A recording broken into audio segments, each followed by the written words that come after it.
I think I first heard Senator Winters, and I want to say that I knew of her before this time, but 10 years ago, I was a brand new commander within the sheriff's office, and we had a reentry breakfast, and I heard her story. Lo and behold, as we fast forward through the years, she was also a very powerful senator in the legislature and had a passion, and understandably so, for people being successful post-incarceration and being successful and engaging in their communities and with their families, and really had been a guiding force for community corrections. And that, one, she believed in positive change. Two, she also had influence in terms of making sure that community-based programs, community corrections, was adequately funded and supported so that we can continue to do that good work. And the programs that she put forth and supported, whether it was through the funding that she got us, made a difference in so many people's lives and continue to do that today. So the work that she did was a result of her outward mindset, her heart towards other people. And we are benefactors of that today as we're sitting here. And our challenge, the challenge that we have before us today, is to continue that on and to look at ourselves, make sure we look outward and make a difference in people's lives, whether that's through the funding that you're going to provide, whether that's through the leadership you're going to provide, or whether that's through the mentorship and the companionship that you're going to give to somebody as a result of that they just need that.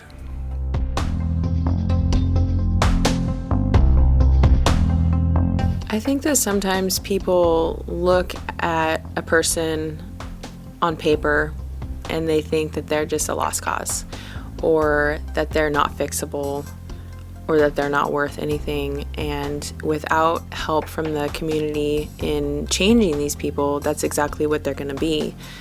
I don't feel like I'm a lost cause, and I don't think that there's really anybody out there that is. I think change is possible in anybody, and we have to do it together. You know, there's a saying that takes a village to raise a child. I mean, somebody who's struggling, whether it be through criminal activity, mental illness, drug addiction, whatever it is, you know, they need help, and we're not all capable of helping ourselves.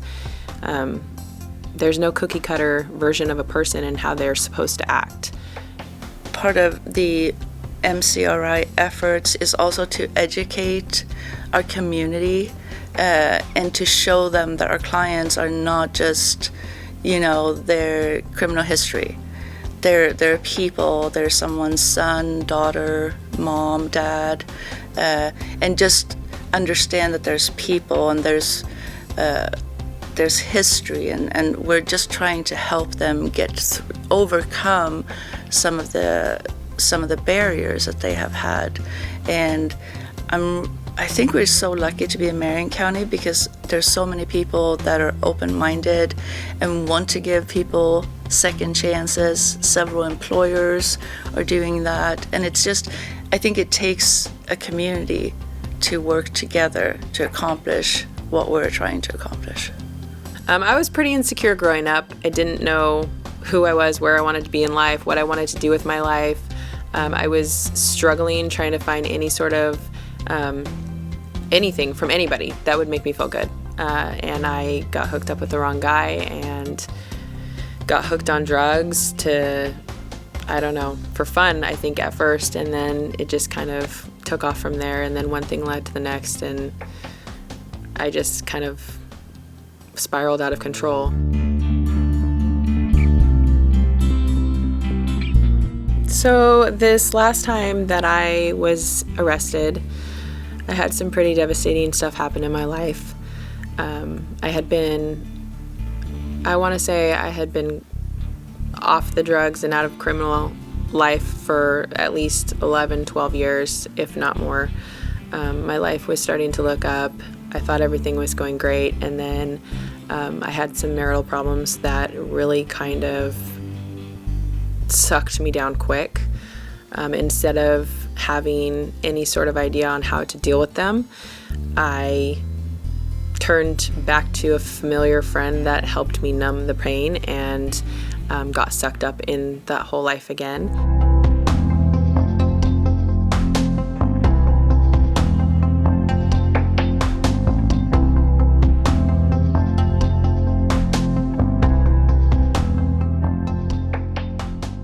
they offered me a deal to get into this program. I had no idea what it was. It was a brand new program. Didn't even care. I didn't care what it was. I would have done anything to get out of there. My 2 boys were waiting for me, and I couldn't leave them. You know, they didn't deserve to be left without both of their parents.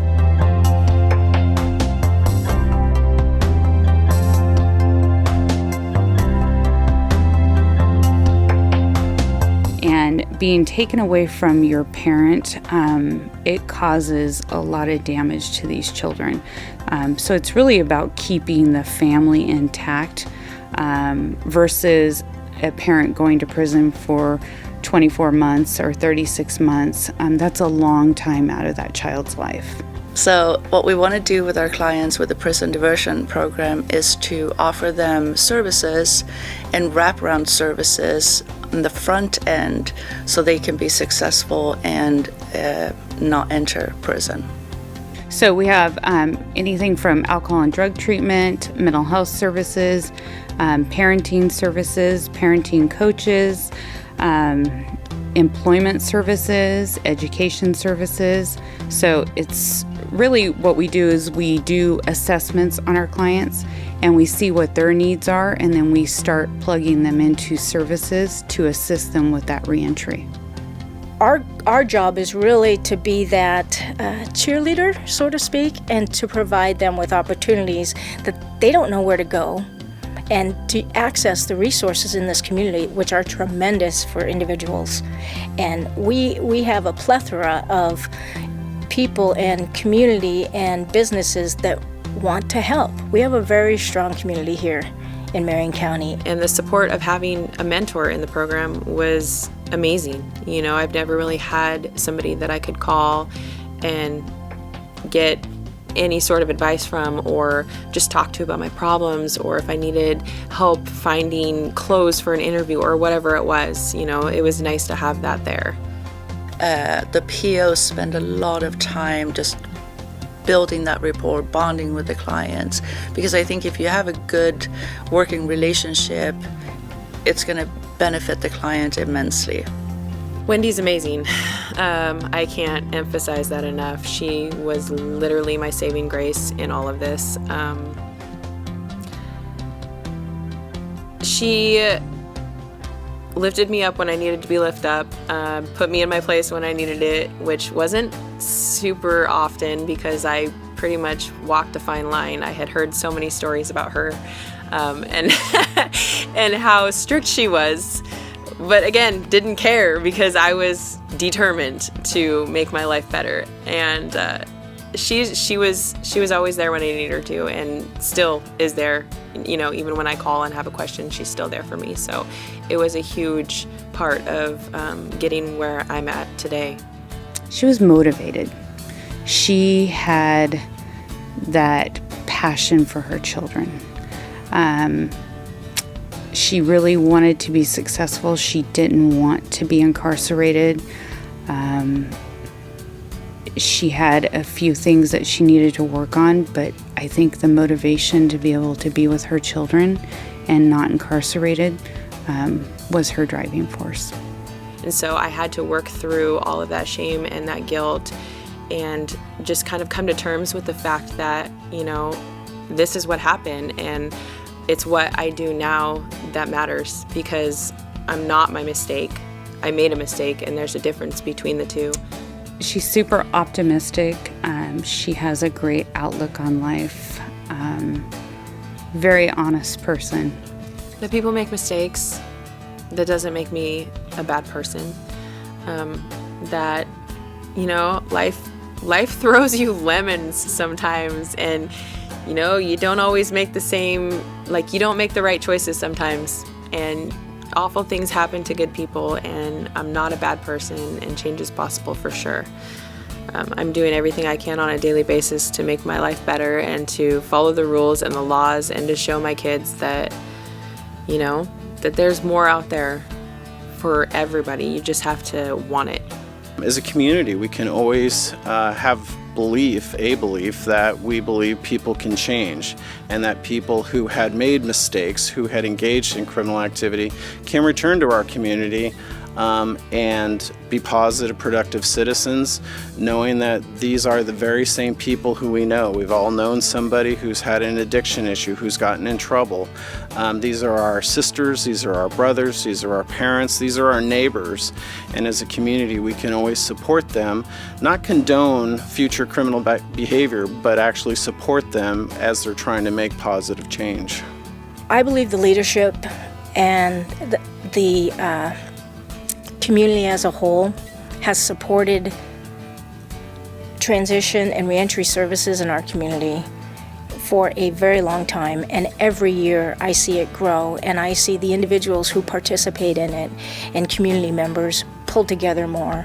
I feel like we're doing a much better job of leveraging our resources and making sure that we're doing it with purpose and we're mindful of the work we're doing. So when you think about giving people a second chance, I've always said there's two reasons probably that people think about doing that. One, and if Dick Withnell is in the room this morning, or if he's ever watching this tape, he would say it's a return on your investment, because by keeping people out of the prison system and getting them back to work, they're going to become productive citizens and pay taxes. The other one is a heart issue. I mean, who of us has not been given a second chance at some level in our life? And we've probably all been in trouble, whether it was with our parents or our neighbor or someplace or at work, and been counseled about that. But you can't hold that against somebody when you try to move forward, because it changes your life. By actually giving that person a second chance, it changes their life and lives around them. We know that there's generations of incarcerated people, and by changing that one person's life, it can break the chain in that family or in our community. The FSTEP program it gave me my life back. It actually gave me better than what I had before. And we'd love to see our whole community approach their lives with an outward mindset. Imagine the difference it would make. I want you to think about how we are interconnected, not only as people, but as a community. And what it means when we can take the Ted Winters and the others there and let their gifts shine among us.